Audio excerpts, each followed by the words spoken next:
धीरे धीरे वक्त के साथ साथ हमारा यह जिस्म बुढ़ापे तक पहुंच जाता है और फिर इस गुजरे हुए वक्त को कोई भी वापस नहीं ला सकता। वक्त के बढ़ने के साथ साथ हमारा बायोलॉजिकल एज भी बढ़ने लगता है। क्या हो अगर बायोलॉजिकल एज के रेट को वक्त के हिसाब से कम कर दिया जाए? तो क्या हम ज़्यादा दिन तक जवान रह पाएंगे या फिर कुछ ऐसा हो जाए जो वक्त को रिवर्स कर दे? तो क्या एक इंसान हमेशा के लिए जवान रह सकता है? आइए जानते हैं इस फैक्ट को साइंस की मदद से।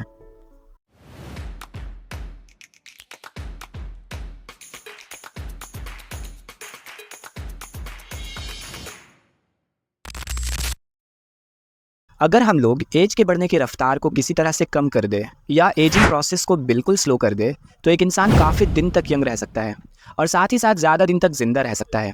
न्यूयॉर्क में मौजूद Albert Einstein college of medicine में एक रिसर्च को कंडक्ट कराया गया जिसमें 100 ईयर्स एज के करीब वाले लोगों के जीन पर रिसर्च किया गया ताकि ये पता लगाया जा सके कि आखिर कौन सी चीज़ है जिसने इन लोगों को लॉन्गर एज प्रोवाइड की है। My brother died in his mid-80s. My sister is now 103. I have a younger sister who is 90. My father died 5 days short of 95. My mother died at 85 or 86. 25 सालों से नीर बारज़लाई इस college में लंबे उम्र के लोगों पर रिसर्च कर रहे हैं। देखिए उनका क्या कहना है। When I started studying the centenarian, the question is, do they just live longer or do they also live healthier? And the answer is yes, they're healthy. We have discovered several genes in our centenarians. If we can imitate them, if we can understand what happens to them, we can create it as a drug or some other intervention that we could use. दोस्तों, आज दुनिया के सिर्फ एक scientist नहीं बल्कि कई scientist हैं जो एजिंग प्रोसेस पर रिसर्च कर रहे हैं। ये लोग एक ऐसे फ्यूचर की तलाश में हैं जहां एजिंग को ख़त्म किया जा सके। लेकिन दोस्तों, ये एजिंग होती क्या है? किसी इंसान की उम्र के बढ़ने को एजिंग कहते हैं, जिसके साथ साथ उस इंसान के बॉडी के सेल भी डैमेज होते चले जाते हैं जिससे वो इंसान एक दिन मर जाता है। दोस्तों, इस दुनिया में एजिंग फिक्स्ड नहीं है। एग्जाम्पल के तौर पर एक टॉर्टोइज आज भी 200 साल तक की ज़िंदगी गुजारता है, यानी इस केचुए में एजिंग का प्रोसेस बहुत स्लो होता है, जबकि एक इंसान ऑन एन एवरेज 80 साल ही ज़िंदगी पाता है। एक ही नेचर में सर्वाइव करने वाले हम इंसान और ये टॉर्टोइज के एजिंग प्रोसेस में इतना फ़र्क क्यों है? यानी इससे ये बात साबित होती है कि एजिंग प्रोसेस फिक्स्ड नहीं है और इसे कंट्रोल किया जा सकता है। साल 1930 में न्यूयॉर्क में मौजूद कॉर्नेल यूनिवर्सिटी के एक साइंटिस्ट क्लाइव मैके ने यह प्रूव किया था कि एक सिंपल मॉडिफिकेशन करके एक एनिमल के लाइफ को हेल्दियर और लॉन्गर किया जा सकता है। उनका ये एक्सपेरिमेंट एक रैट पर था। उन्होंने रैट के डाइट को नियर स्टार्विंग लेवल तक रिस्ट्रिक्ट कर दिया, यानी उसे उतना ही खाना दिया जितना उसे ज़िंदा रहने के लिए काफ़ी है।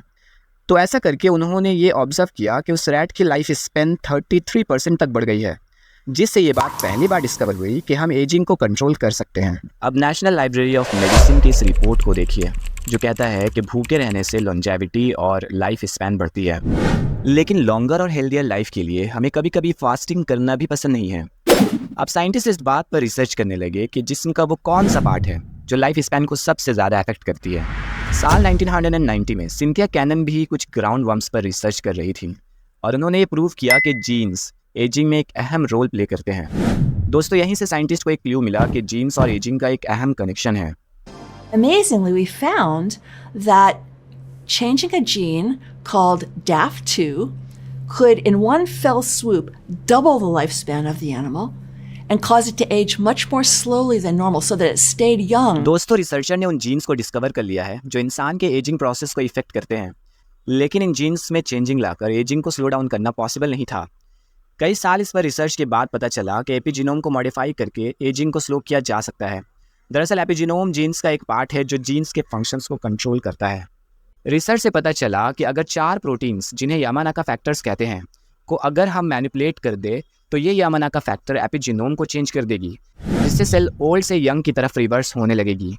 दोस्तों, इस रिसर्च के बाद से एपिजेनेटिक ट्रीटमेंट्स की शुरुआत होती है और यही एक वाहिद ट्रीटमेंट है जिसके थ्रू आप ज़्यादा दिन तक जवान रह सकते हैं।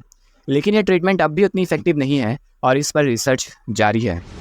दोस्तों, कुछ ऐसे ड्रग्स भी हैं जो लाइफ स्पैन को बढ़ाने में मदद करती हैं।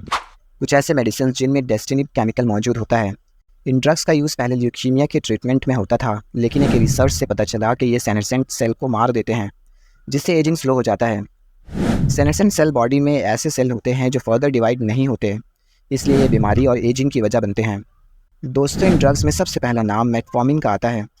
इसका आमतौर से इस्तेमाल डायबिटीज़ के ट्रीटमेंट में किया जाता है और कई एज रिलेटेड डिसीज़ को क्योर करने में ये काफ़ी इफ़ेक्टिव है। दूसरे नंबर पर रागामाइसिन का नाम आता है। ये ऑर्गन ट्रांसप्लांटेशन में यूज़ होने वाला ड्रग है, लेकिन आज इसका यूज़ एजिंग को कंट्रोल करने के लिए किया जाता है। दोस्तों एंटी एजिंग ट्रीटमेंट्स अब बहुत जल्द ही आने वाली है, जो हमें और भी बेहतर फ्यूचर प्रोवाइड करेगी, जहां लोग और भी ज़्यादा प्रोडक्टिव और यंग दिखेंगे। दोस्तों वीडियो पसंद आया तो लाइक एंड सब्सक्राइब ज़रूर कर दें और कमेंट बॉक्स में हमें ज़रूर बताएं कि क्या आप भी एंटी एजिंग ट्रीटमेंट्स करवाना चाहते हैं। मिलते हैं किसी और वीडियो के साथ बहुत जल्द। जय हिंद।